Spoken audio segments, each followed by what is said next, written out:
اعوذ باللہ من الشیطان الرجیم بسم اللہ الرحمن الرحیم۔ ناظرین و سامعین السلام علیکم۔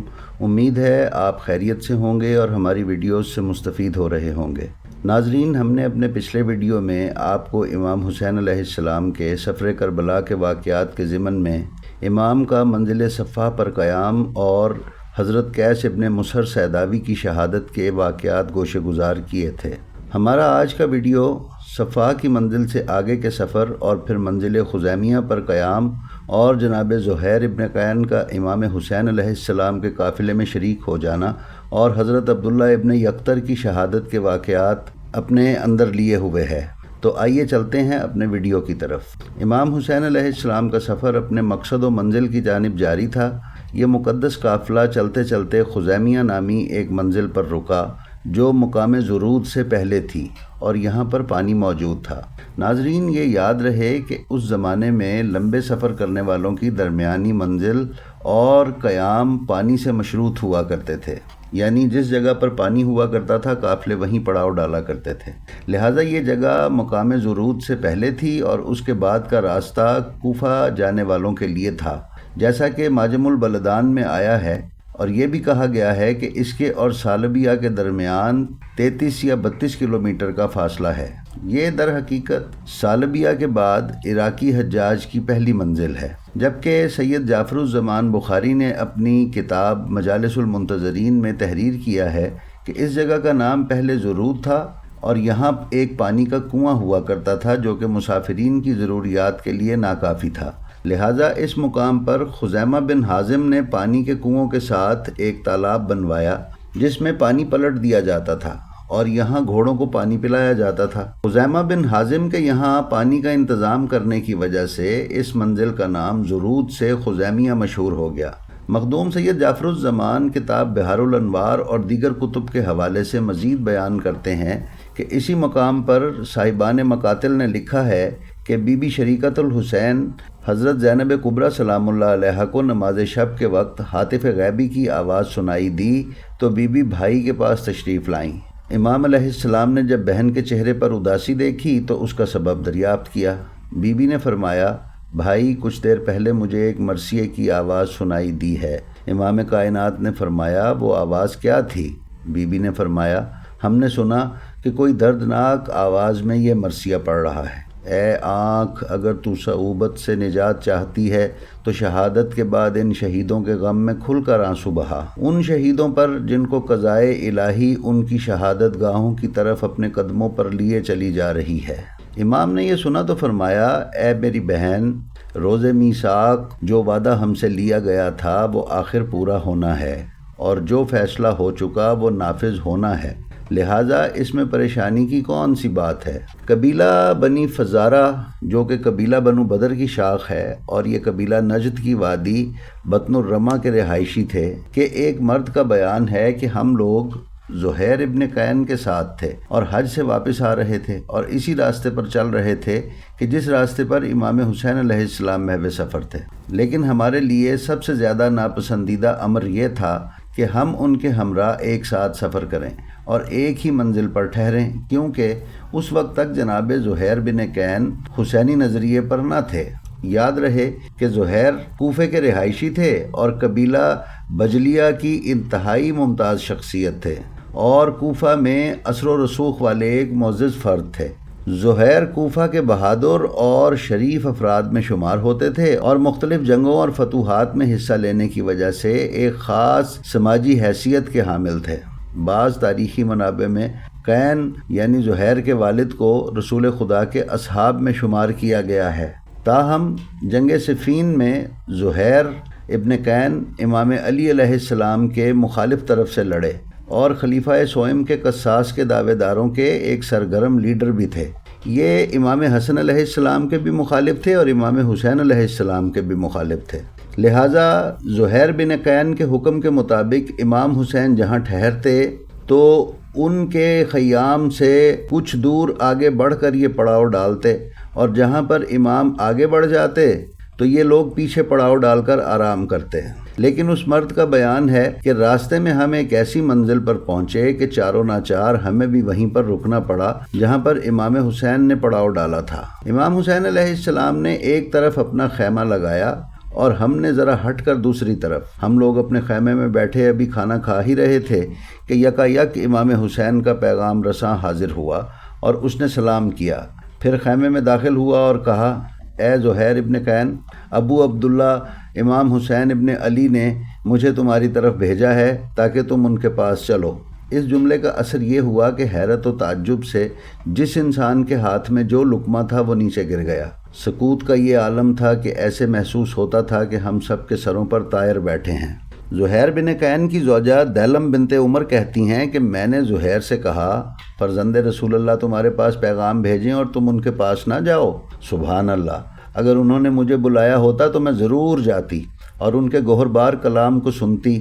پھر میں نے کچھ نہ کہا۔ یہ سن کر زہیر بن قین اٹھے اور امام علیہ السلام کی بارگاہ میں روانہ ہو گئے۔ ابھی کچھ دیر نہ گزری تھی کہ واپس آ گئے، لیکن اب تو بات ہی کچھ اور تھی۔ چہرے پر خوشی کے آثار تھے اور چہرہ گلاب کی طرح کھلا جا رہا تھا۔ اسی عالم میں زہیر نے اپنے ہمراہیوں سے کہا، تم میں سے جو ہمارے ساتھ آنا چاہتا ہے آ جائے، اور اگر نہیں تو اب اس سے یہ میرا آخری دیدار ہے۔ اس کے بعد زہیر نے کہا، میں تم لوگوں سے ایک روایت بیان کرنا چاہتا ہوں، اسے غور سے سنو۔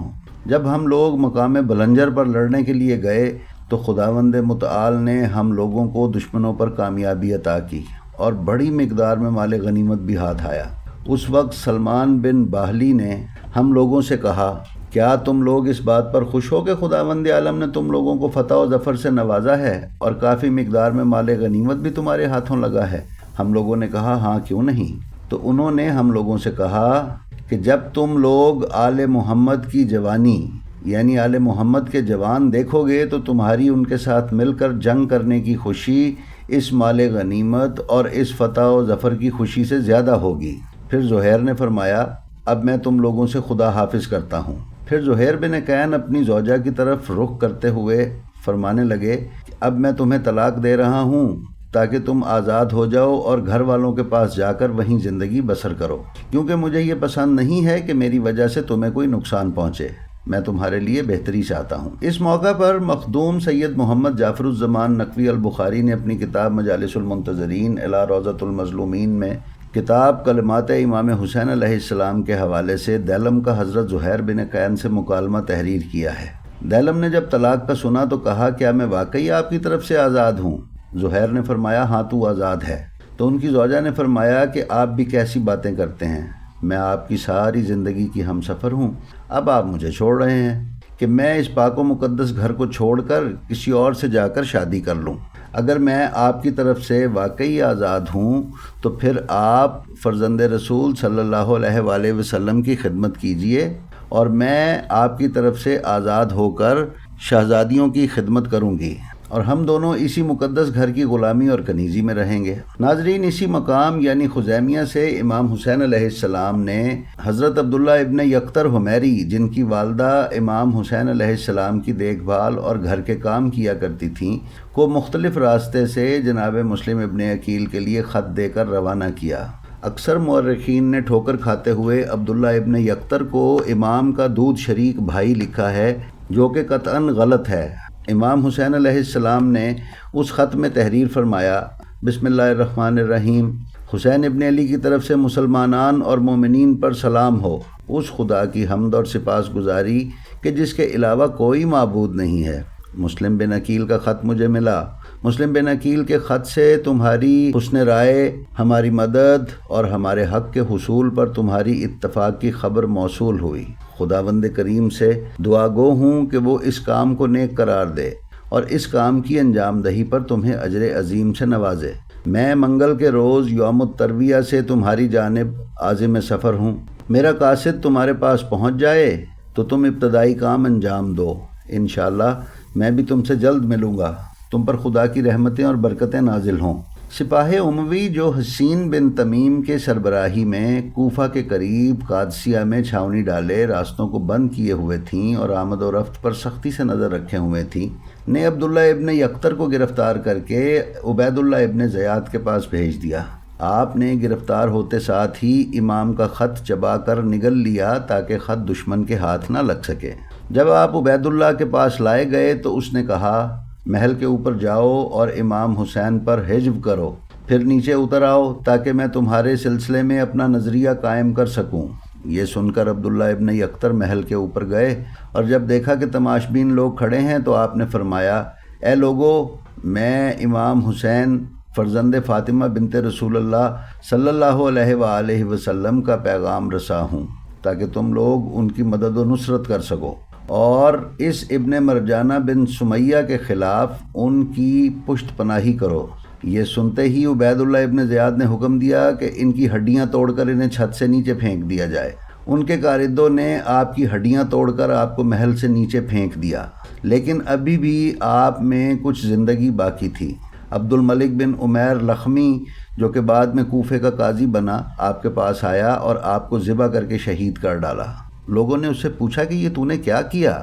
تو وہ لوگوں سے کہنے لگا کہ میں نے تو اس کی تکلیف ختم کی ہے، یعنی چھت سے پھینکے جانے کی تکلیف ختم کی ہے۔ جب عبداللہ ابن یکتر کی شہادت کی خبر ملی تو امام حسین علیہ السلام نے خطبہ ارشاد فرمایا، جس کے کچھ فقرے یہ ہیں: ہمارے حمایتیوں نے ہمیں چھوڑ دیا ہے، مسلم، ہانی، قیس بن مسہر اور عبداللہ بن یکتر شہید ہو گئے ہیں۔ یہاں امام نے اپنے ہمراہیوں کو اپنا ساتھ دینے میں آزاد چھوڑ دیا، لہٰذا بہت سے افراد جو دنیاوی لالچ اور اپنے مفادات کی بنا پر آپ کے ساتھ تھے، وہ آپ کو چھوڑ کر چلے گئے۔ صرف مدینہ سے آنے والے حضرات آپ کے ساتھ رہ گئے۔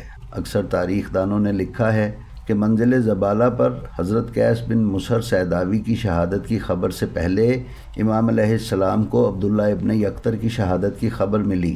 اس سے ظاہر یہ ہوتا ہے کہ امام علیہ السلام نے قیس بن مسہر سیداوی سے پہلے ابن یکتر کو روانہ کیا تھا۔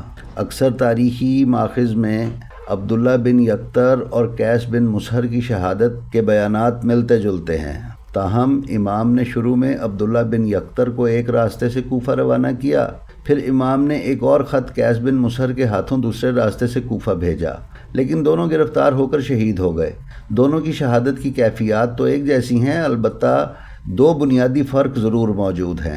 نمبر 1، عبداللہ بن یکتر کو حاجر نامی جگہ سے روانہ کیا گیا اور زبالہ میں ان کی شہادت کی خبر آپ کو ملی، جبکہ دوسرا فرق یہ ہے کہ قیس بن مسہر کو بیضہ سے بھیجا گیا اور ان کی شہادت کی خبر عذیب الحجانات میں آپ تک پہنچی۔ تو ناظرین، امید ہے آپ کو ہماری آج کی ویڈیو بھی پسند آئی ہوگی۔ ہمارے مزید ویڈیوز دیکھنے کے لیے ہمارے چینل کو سبسکرائب کر لیں اور بیل آئیکن پر کلک کر دیں تاکہ آپ کو ہماری ہر ویڈیو ملتی رہے۔ السلام علیکم۔